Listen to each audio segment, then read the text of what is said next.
Ruby D, what would you do if you wanted to get ahead in Harlem during those rough times? What would you do? But there was a, if you wanted to get ahead, I knew I could, from the elevator manager, if you wanted something that you couldn't get it from the banks, but if you could go to some gangster, you know, and you could make it if you knew that had a connection. That's what I understood when I was a kid. That is the reason why. But you better pay, you know. It was that kind of stuff. Pay up when it was. It was a time. That's why you are more than a pioneer. You're a foundation. You're a foundation, and I want you to take us back. Take us back to that night that you were riding to the academy. I want to be in the car with you. I want to be in the car with you that night. What were you thinking as you were actually driving to the Academy Award, in which you were nominated for Best Supporting Actress? Well, you know, I was so, I just didn't believe it was going to happen. And even though I worked with Poitier, you know, Sydney, and he's been nominated. Right.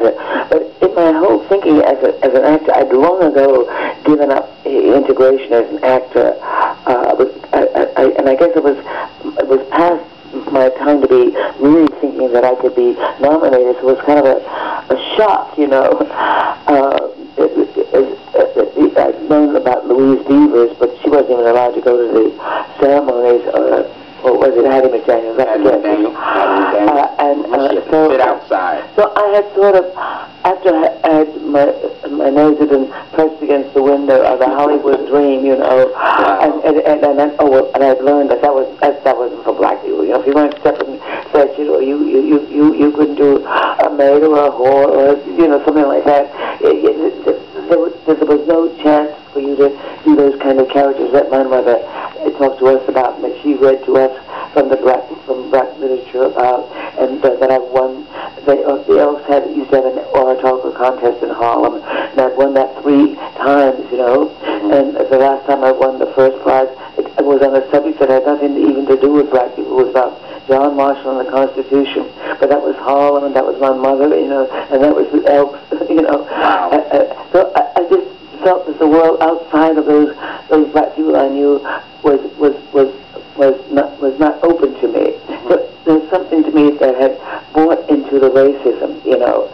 So and it, not at this age as I grew older, but subconsciously I had given it up. Not for the younger ones. I began to think, oh, it's possible, and I was glad for them. But I didn't know how I closed the door on myself about the possibility.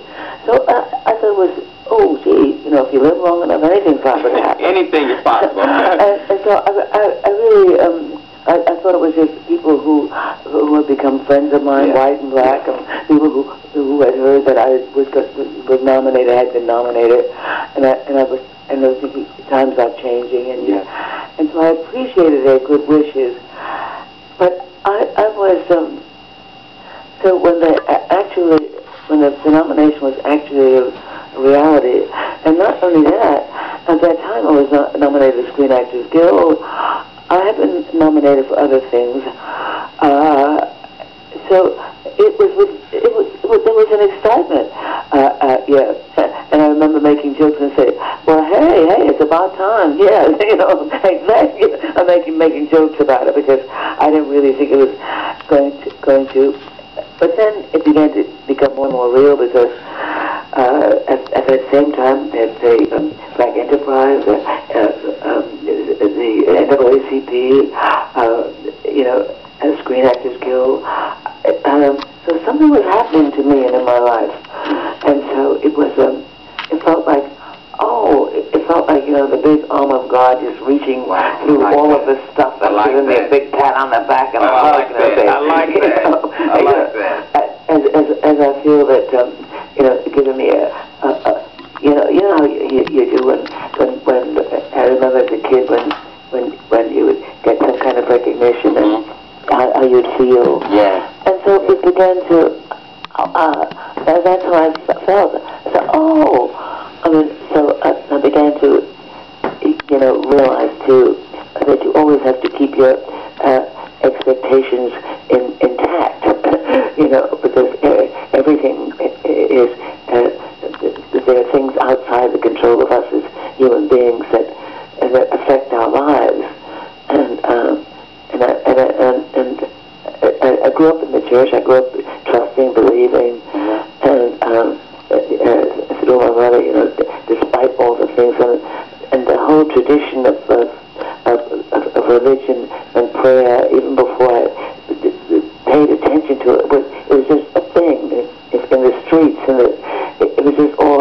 It was something that I couldn't imagine life without this element.